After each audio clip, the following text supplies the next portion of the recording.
A man sat in his truck outside a grocery store one day for 45 minutes. Engine running, hands gripping the wheel tightly.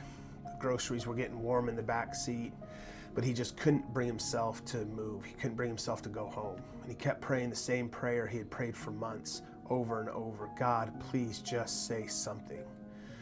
But all he heard was the tick of the blinker and his own heart pounding in his ears. And there's this part that might hit home for many of us. You see, he wasn't mad at God. He wasn't running from God. He wasn't doubting God. He was exhausted. He was overwhelmed and kind of confused by the silence. I'm sure you've been there, where God feels silent, but your mind feels like it's screaming. Stay with me for a minute, because by the end of this video, you're going to understand exactly why those silent seasons happen, psychologically and spiritually. And you'll walk away with practical steps to help navigate them without the guilt, without the fear, or even a sense of performance. See, there's this tension we all face. When God feels silence, our thoughts get louder. Our fears start preaching louder than our faith. Our wounds start speaking louder than God's promises. Actually, our inner critic suddenly sounds like the voice of God, even though it isn't him at all. And that silence can trick us into believing that God doesn't care, or that he's disappointed in us, or that something's wrong with us. But what if the silence means something different? I'm not telling you this as a guy who sits here with easy answers. I'm telling you this as someone who's lived in that truck, someone who's prayed prayers that seem to disappear into the night, someone who's begged God for direction and heard nothing but silence. It's like heaven put its phone on Do Not Disturb and you're trying to call. And over years of walking with people and walking through my own seasons of life, I've learned that silence almost has a shape. It has a pattern to it, and it always has a purpose. Let me show you what I mean. Let's go back to the man in the truck. It wasn't a dramatic day. No major crises were happening. No emergencies were going on. Just one of those days where the weight of the past month and maybe the past 20 years finally caught up. It felt heavier than usual for him. So he pulled in that parking spot. He turned off the engine. He sat there, and then he started it again and turned it off again. Not because he wanted to, but because he didn't know what else to do. He had prayed, he had read scripture, he had listened to worship music, he had talked to a friend, he went to church, he was doing all the right things, and still silence. But it was a slow erosion. The silence didn't begin in that truck. It actually began months earlier.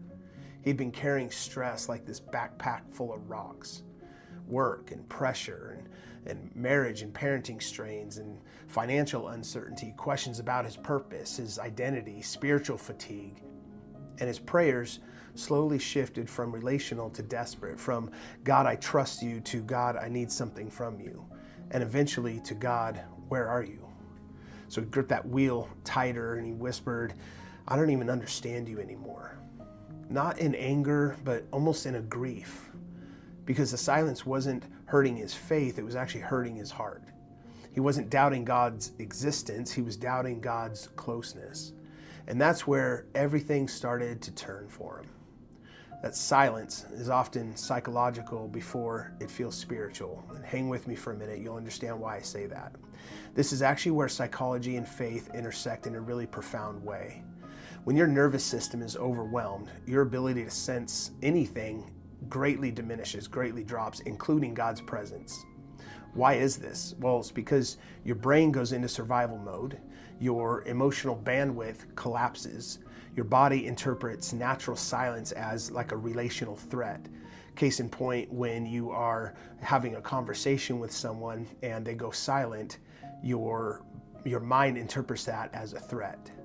Your mind becomes hyper-focused on danger, and all different kinds of danger. Your clarity gets hijacked by fear and fatigue. And actually, this is why David cried out in Psalms, why are you silent, God? Over and over and over again. God hadn't left him. It's just that David's inner world was too loud to hear him.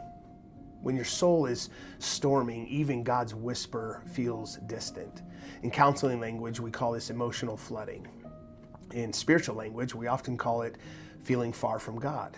But they're the same experiences, just wearing two different labels. You see, in the truck, the man kept praying, God, talk to me. But deep down, he wasn't actually asking for God's voice. He was asking for relief. Relief from the pressure, relief from the fear, from the emptiness he was experiencing, from the belief that silence meant failure. And his mind wasn't quiet enough for a whisper. His heart wasn't rested enough for that sense of peace, and his soul wasn't regulated enough to hear the reality of reassurance. And here's what he didn't know yet, that God wasn't punishing him. His emotions were overwhelming him. See, silence doesn't mean distance. This is one of the biggest misunderstandings, I think, in the Christian life, that if I can't feel God, he must be far away. But Scripture actually shows quite the opposite. There's a different biblical pattern. When people are exhausted and afraid and overwhelmed and unsure or emotionally worn out, God often speaks softly. And it's not because he's far, but actually because he's near. I think of 1 Kings 19, and Elijah doesn't hear God in the dramatic moments, but he hears God in a whisper. And actually a whisper only feels silent when your soul is screaming. This means your emotions measure your storm, not God's distance. Think about it. Jesus asleep in the boat during the storm with the disciples. They interpreted that silence as indifference. Teacher, don't you care? Is what they said. See, silence to them felt like distance, but Jesus was literally inches away from them. Nothing had changed about his presence or his power, only their perception. So going back to the story of the man in the truck, he finally leaned back in his seat. He took a long, shaky breath. His eyes burned from the emotion he didn't understand. And then he whispered, I don't even know what I'm asking for anymore. And that sentence, that honesty, messy, unpolished sentence, was the most spiritually alive thing he had said in weeks.